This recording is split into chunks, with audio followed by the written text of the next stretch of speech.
Antes de começarmos a falar sobre o foco desse projeto, Conjunto de Julia, é importante darmos alguns passos para trás e introduzir alguns conceitos que são extremamente importantes para o futuro entendimento sobre o Conjunto de Julia, criando-se uma base de entendimento para os fatos que serão mostrados no futuro. Assim, primeiramente, falaremos sobre fractais e sua importância na criação do que hoje conhecemos pelo nome Conjunto de Julia, e como isso intrinsecamente se relaciona com os números complexos. De maneira sucinta, os fractais são figuras de geometria não euclidiana, enquanto a geometria fractal é o ramo da matemática que estuda as propriedades e o comportamento dos fractais.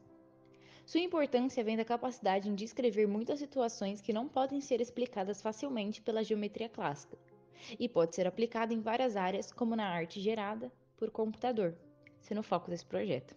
Tudo começou quando, em 1872, Karl Weierstrass encontrou o exemplo de uma função com a propriedade de ser contínua em todo o seu domínio, mas em nenhuma parte diferenciável. O gráfico dessa função é chamado atualmente fractal. Por mais que tenham ocorrido vários trabalhos relacionados a essas figuras, como o do próprio Karl Weierstrass, o desenvolvimento dessa matemática só se tornou possível a partir de 1960, com o auxílio da computação, tornando-se possível visualizar graficamente e, por fim, ter o nome fractal como conhecemos hoje. Um dos pioneiros a usar essa técnica foi o matemático francês Benoit Mandelbrot, sendo responsável pela descoberta de um dos fractais mais conhecidos, o conjunto de Mandelbrot. Podemos dizer que um experimento com fractal de Mandelbrot é aquele onde cada ponto do gráfico pode ser determinado pela aplicação iterativa de uma função simples. Como dito anteriormente, fractais podem ser aplicados em várias áreas, como por exemplo, na meteorologia. Usa-se o fractal para verificar as turbulências da atmosfera, incluindo dados como nuvens, montanhas, a própria turbulência, os litorais e árvores. Outro exemplo seria na animação digital, sendo empregados para a compactação de imagens através da compressão fractal. Diante de todos os fatos apresentados, ainda não é possível se ter uma ideia em como tudo se relaciona com o conjunto de Julia, e por isso precisaremos dar uma rápida explicação sobre algo extremamente importante para essa área, o número complexo e seu plano complexo. Desde pequenos, conseguimos contar objetos e assim somos introduzidos aos naturais. Com base neles, construímos os inteiros e os racionais. Com um pouco de dificuldade na visualização, construímos o conjunto dos racionais, que completam o conjunto dos reais que usamos para medir distâncias. Então podemos representá-los em uma reta contínua. Em dado momento histórico, foi necessário aderir que raiz de menos 1 era um número, já que em várias soluções da equação de Cardano ele aparecia. E com isso foi definido i como a raiz quadrada de menos 1. Chamamos esse número de unidade imaginária e assim expandimos nossa representação não como uma reta, mas como um plano, o plano de Argand-Gauss. Essa representação permite operar números complexos na forma de componentes reais, x e y, sendo o y associado à unidade imaginária. Ou se preferirmos, podemos estender a representação para o polar, o que permite reescrever a forma para a exponencial de θi. Com a rápida explicação feita sobre os números complexos, torna-se mais fácil entender o que é o conjunto de Julia e como ele se relaciona com essa parte da matemática. Assim, esse conjunto será o que falaremos em seguida.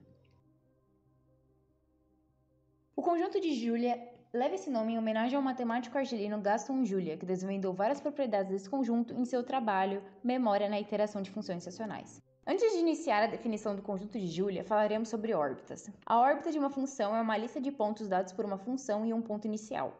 Quando pegamos a função identidade f de x igual a x como exemplo, podemos subdividir em três casos. Uma órbita é dita finita quando a coleção de pontos gerados é enumerável. Já uma órbita é dita infinita quando ela não é enumerável. Como mostrar? Caso escolhêssemos outra função, por exemplo, seno, dado um certo número de pontos, poderíamos começar a perceber uma repetição, e nesse caso, denominamos de órbita periódica. No entanto, a função que pegamos tem a propriedade de o ponto que obtemos ser sempre o mesmo, e para este caso, chamamos de ponto fixo. Como ocorre quando pegamos a identidade, mas esse é um caso quase patológico e não único.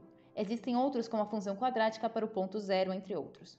Assim, temos todos os elementos necessários. Se estamos em um plano complexo, o conjunto de Julia é a fronteira da coleção de pontos que não escapam para o infinito. Isso nos diz que se Z0 é um ponto de conjunto de Julia, arbitrariamente próximo existe um ponto que escapa para o infinito. Para ilustrar, comecemos com um polinômio simples que atende às restrições z² mais 0. Analisando previamente esse polinômio, temos que cada interação o expoente dobra.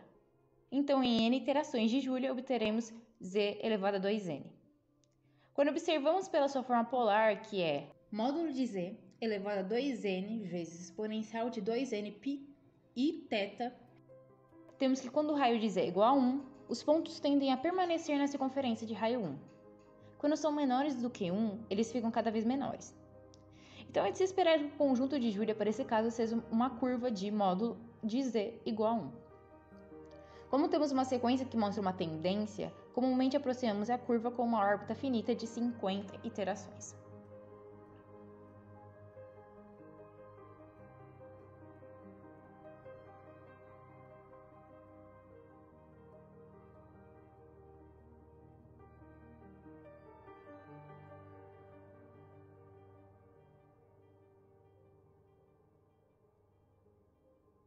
Agora podemos observar como o ponto inicial influencia a forma do conjunto de Julia. E deixar claro o ponto que pegaremos. Construímos um outro plano complexo, de forma que o ponto destacado nele representa a constante C usada no polinômio. Inicialmente podemos fazer com que o ponto seja uma sequência dos equidistantes da origem, e assim observamos um comportamento periódico, que deforma a nossa circunferência inicial. Ao aumentarmos levemente o raio, vamos obtendo diversas figuras, sendo periódicas. Uma outra maneira de se avaliar o conjunto é pegando pontos que mantêm sobre os eixos.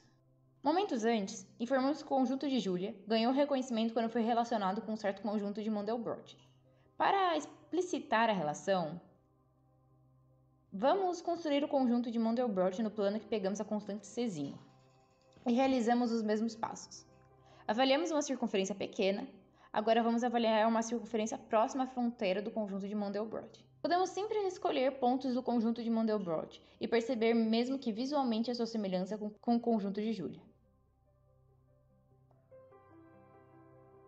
E uma ótima maneira de avaliar o comportamento do conjunto de Julia para uma constante é avaliar este no conjunto de Mandelbrot. Pode parecer meio artificial construir uma sequência polinomial e analisar a sua convergência, mas é mais comum do que você imagina. Por exemplo, na calculadora não está guardada a raiz quadrada de 2, nem de 3, nem de 5 e etc. Eles são calculados interativamente usando um método chamado método de Newton. Para achar a raiz de um número qualquer chamado risão, temos que a raiz do polinômio x² menos r igual a zero é a raiz quadrada de r. Pode ser encontrada iterando xk mais 1 igual a xk mais r sobre 2xk. E o resultado converge quadraticamente, ou seja, muito rápido, e compensa usar esse método e não guardar as raízes de milhares de números. Perceba que podemos considerar esse método semelhante ao que construímos, mas com a diferença que a constante é modificada a cada iteração. Quando analisamos no plano complexo o algoritmo, observamos a formação de um fractal, chamado fractal de Newton.